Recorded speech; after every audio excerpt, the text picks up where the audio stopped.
All right, guys, so watch this video for Tuesday, March 20th. Kind of an ugly day in the SPY. We were kind of grinding lower down into the 20-day, and we sort of accelerated to the downside. Everyone says it was all related to Facebook, which really got hammered today. You can see the 88 million shares traded hands, gapped down, took out the 200-day before closing right at the 200-day, which you probably heard me say this in videos before. This often happens when you get a big move to pierce the 200-day and you pierce through it. A lot of times you see that stock close right at the 200-day. I didn't make any money off that thesis. I'm just pointing it out. You do see that a lot. I've been showing my profits in my trades lately, and I said in the video last night that hopefully on Monday I can, project some more profits in Monday night's video. So are you ready? Now keep in mind, before I bring my money over, before I bring my profits over, if you're a new trader, I do not want you to think that you should be making this every day, right? I don't want you to get overzealous and then shoot for the sky like this, because this took me years to get to this point. I'll quit babbling. I was leading into a joke. This was my day today. I made $70.37. All right. Anyway, in hindsight, the Dow was down almost 400 points, and I generally sit in cash and lessen until I have an A+ set up, and pretty much had the same thing here. I tried a couple trades early. Now, early on in the day, we don't know if the market's going to gap down. Let's bring the SPY back up here. We don't know if the market's going to gap down a little bit, and we'll go to intraday. All right, so 5-10 minutes in, we see a lot of weekdays where they reverse and then rip to the upside. So right now it doesn't look terrible 10 minutes in, right? We don't know. So got in a trade early, and I played it really tight, didn't work, and I lost a little bit of money, and then got it back in the afternoon. But anyway, $70. I guess that's better than being red. And then the market just sold off all day. It's always really obvious by the time the day's over and the daily candle's been formed, but never so obvious as it's unfolding. All right, so anyway, here's what I'm watching for Tuesday. First, let's start with BlackBerry. There's nothing really interesting about the chart. Closed at 1272, but it's trading at 1335 in after hours. So the most recent high would have been, Friday's high of 1330. So if it hangs on in the morning, we're set to gap up over the 2-day high or somewhere around there. So certainly worth watching as a potential gap and go play, getting some nice volume in after hours. GSVC, for the reasons I gave. You got Dropbox and Spotify IPOs coming out in the very near future. I think Dropbox this week sometime. I don't know for sure. But this one actually held up fairly well, I guess you could argue, in an ugly tape before closing, just barely above its open. I still want to watch these. I think they might catch a bid because of those two IPOs.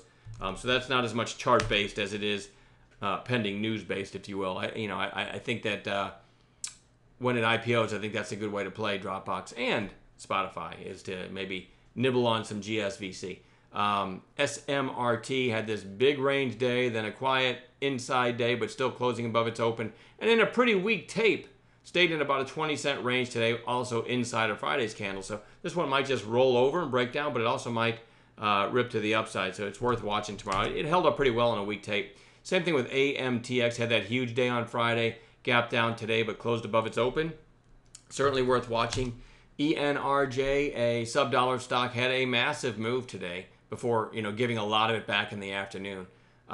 Went from 20 cents to 50 cents. I didn't participate in this one, but I did mention, after it got this big volume spike here, it put it on my radar. And I did mention when it looked like this, that I had like 3 stocks that were interesting for the afternoon, and ENRJ was one of them. I said, this flag is interesting, possible flag break.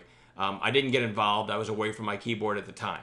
But the flag break is just simply through 29 cents. And again, I did post that in the chat, the idea, but it's not going to be on the results page because I didn't say, hey, I like ENRJ through 29 with a stop at 27 or whatever. But anyone that took the flag break triggered at 29 or over 29. It went all the way to 50 cents before coming back down. So, you look at the daily chart and it looks like that was an errant tick and it didn't even happen until you go to the intraday. And it absolutely did happen. Got parabolic to the upside there. So,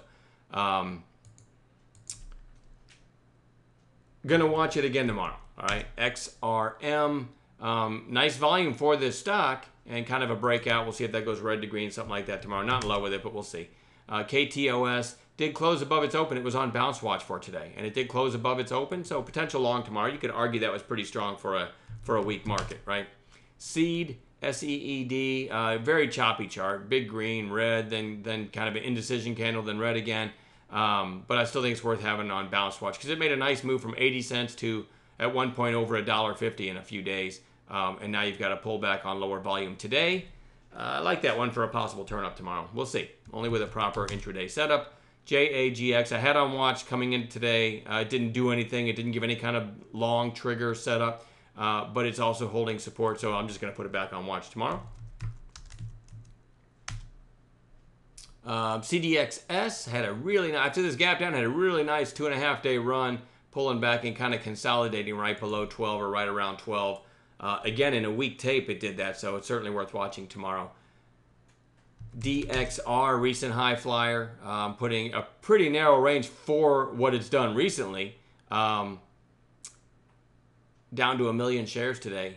Anyway, this one's interesting tomorrow, but it is stupid spready and pretty whippy, so be careful if you trade it. But if it gives a real clean setup, I'll certainly take a trade in it.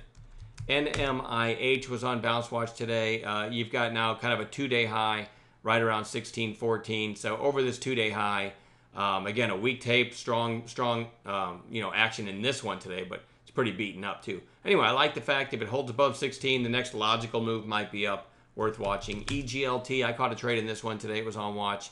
I mentioned the volume coming in on this candle before we broke the high of day. So I got long on this volume. I typed it in the room.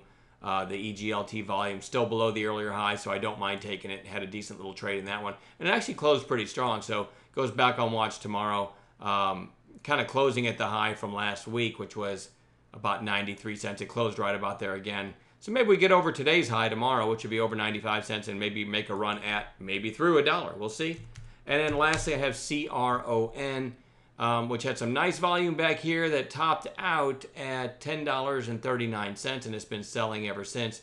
Nice volume today and a strong close in a weak market. There's the intraday. So you had the early pop and kind of a long cup and handle closing at its high. Certainly worth watching for a follow-through bounce day tomorrow. We'll add some pre-market gappers to this list, and should be plenty to trade. Be careful out there, though. It's pretty ugly out there today. So hopefully tomorrow will be better. Have a good night.